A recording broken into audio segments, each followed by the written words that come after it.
Jepang yang merupakan negara penjajah Indonesia akhirnya bertekuk lutut kepada sekutu. Menyerahnya Jepang pada 14 Agustus 1945 menandai akhir Perang Dunia Kedua dan memberi Indonesia peluang untuk memperjuangkan kemerdekaan. Peristiwa Jepang menyerah tanpa syarat kepada sekutu diawali dengan serangan bom atom di kota Hiroshima dan Nagasaki. Serangan bom atom itu terjadi pada 6 dan 9 Agustus 1945 yang menyebabkan kehancuran terparah dalam sejarah Perang Dunia Kedua. Pemerintah Jepang melihat mereka tak bisa lagi terhindar kekalahan dari sekutu. Namun sehari setelah serangan, Kaisar Jepang Hirohito mendesak Dewan Perang Jepang untuk menyerah. Dia memerintahkan Dewan Penasihat Militer untuk menerima syarat-syarat yang ditawarkan sekutu dalam deklarasi Potsdam. Deklarasi tersebut menetapkan penyerahan tanpa syarat dan memperjelas arti rekapitulasi Jepang bagi kedudukan Kaisar dan bagi Hirohito secara pribadi. Tapi pertempuran di berbagai daerah di Manchuria dan Pasifik Selatan masih terus berlanjut. Pada 12 Agustus, Amerika Serikat mengumumkan bahwa mereka akan menerima penyerahan Jepang. Dalam pernyataannya, mereka memperjelas bahwa Kaisar hanya dapat tetap dalam kapasitas seremonial saja.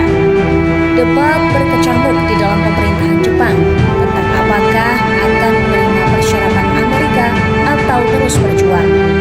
Sementara itu, para pemimpin Amerika semakin tidak sabar dan pada tanggal 13 Agustus, serangan udara konvensional dijatuhkan ke Jepang.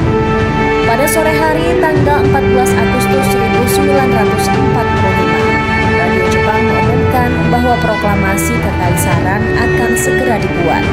Jepang menerima ketentuan penyerahan tanpa syarat yang dibuat di konferensi Potsdam. Proklamasi itu sudah dicatat oleh Kaisar. Namun berita itu tidak berjalan dengan baik karena lebih dari 1.000 tentara Jepang menyerbu istana kekaisaran. Mereka membawa misi untuk menemukan proklamasi dan mencegahnya dikirim ke sekutu. Prajurit yang masih setia kepada Kaisar Hirohito pun memukul mundur para penyerang. Malam itu, Jenderal Anami, anggota Dewan Perang yang paling bersikeras menolak menyerah, bunuh diri. Alasannya untuk menebus kekalahan tentara Jepang dan terhindar dari keharusan mendengar Kaisar mengucapkan kata-kata menyerah.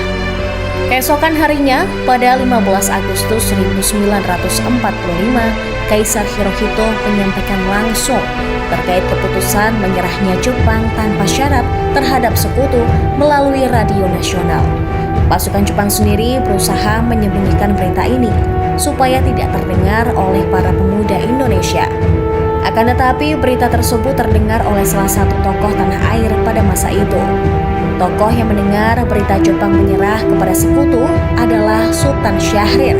Peristiwa menyerahnya Jepang membuka kesempatan kepada Indonesia untuk melakukan kemerdekaan. Pasca 14 Agustus 1945, terjadi kekosongan kekuasaan di Indonesia. Melalui peristiwa Rengas Dengklok, para golongan tua didesak untuk segera memerdekakan diri. Pada hari Jumat tanggal 17 Agustus 1945, Indonesia memproklamasikan diri di depan rumah Soekarno di Jalan Pegangsaan Timur nomor 56 Jakarta.